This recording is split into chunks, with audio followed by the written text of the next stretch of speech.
rolling, and I'd like to bring up to the stage a very funny woman, and here she comes.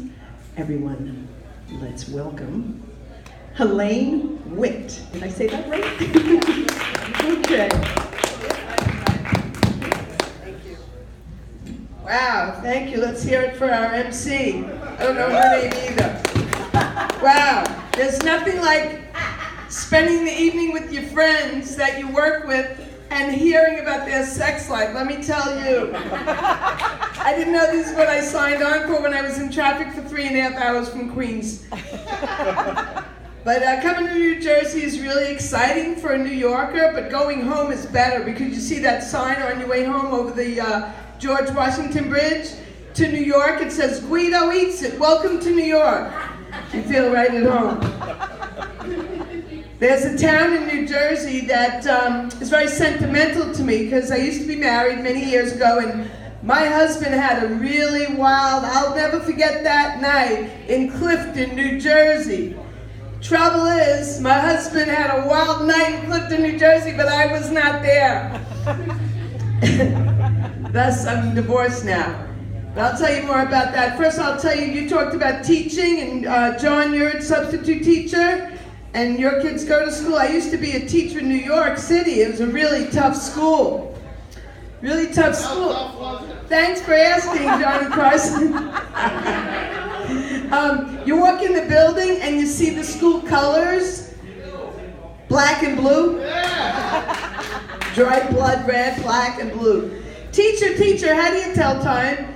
That's easy. How long did you have me locked in the closet yesterday? You heard of carving your sweetheart's name in the desk when they had desks instead of Formica?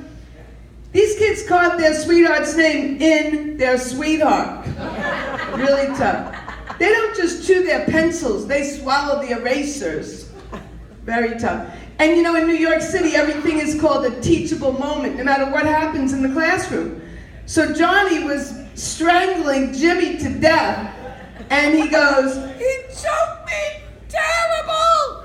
I said, "Stop, you're using your adverbs incorrectly. He choked you terribly." And then I was teaching measurement. They don't give you any supplies in my school. I don't know how it is for your kids.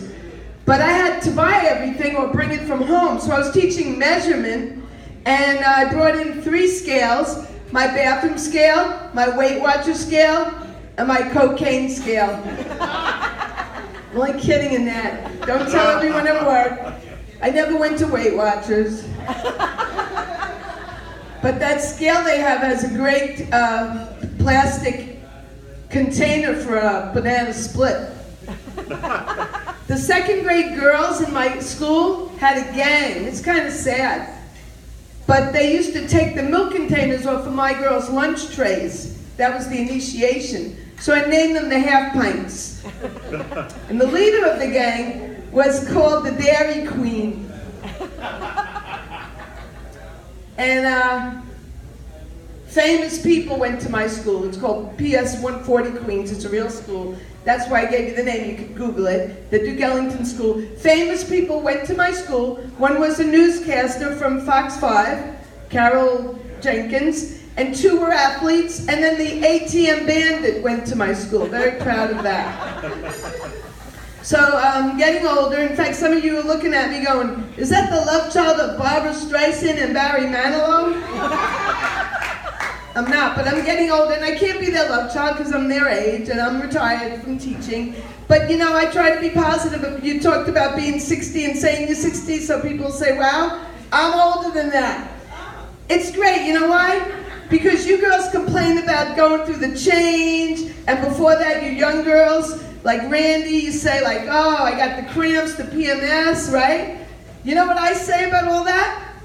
Menstruation, menopause, those were the good old days. I got none of that. In fact, the cuckoo on my biological clock is wearing Depends. I'm past the information age and I'm headed to the inflammation age. If they had these bags in the Rockaways during Hurricane Sandy, the F train never would have stopped working.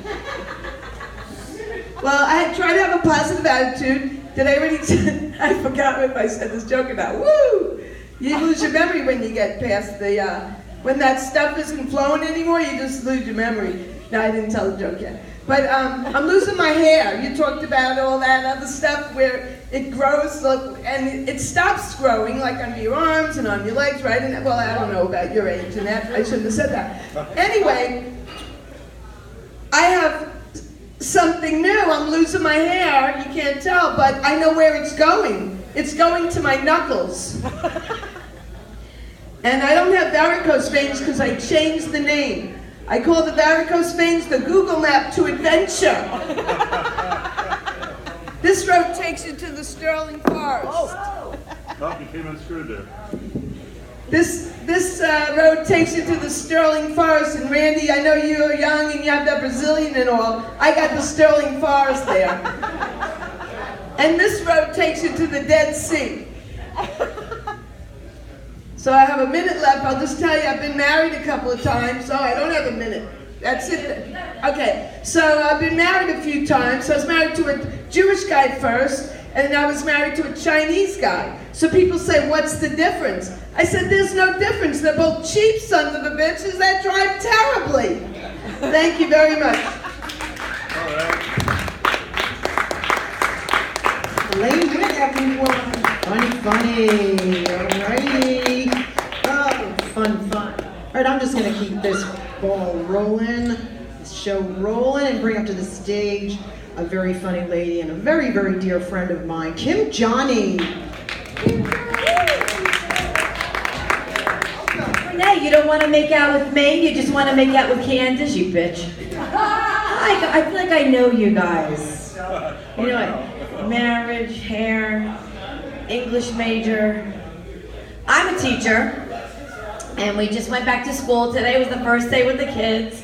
Yay, no applause for that, okay, whatever. We had to watch her in-service. We had to watch the history of, I really shouldn't say the town, but some of you might know. Very close by. The history of the public schools, blank public schools. I'm gonna tell you. Okay. Built in 1750, was the first house. And then every single school from that point on, the last one that was built, it was 1952. You know what that tells me about the town, Ronnie, in which I teach in? We have old friggin' buildings. We need new buildings. That's what it says. And but I have to tell you, my building was built in 1929. 1920. The same floor from your son, your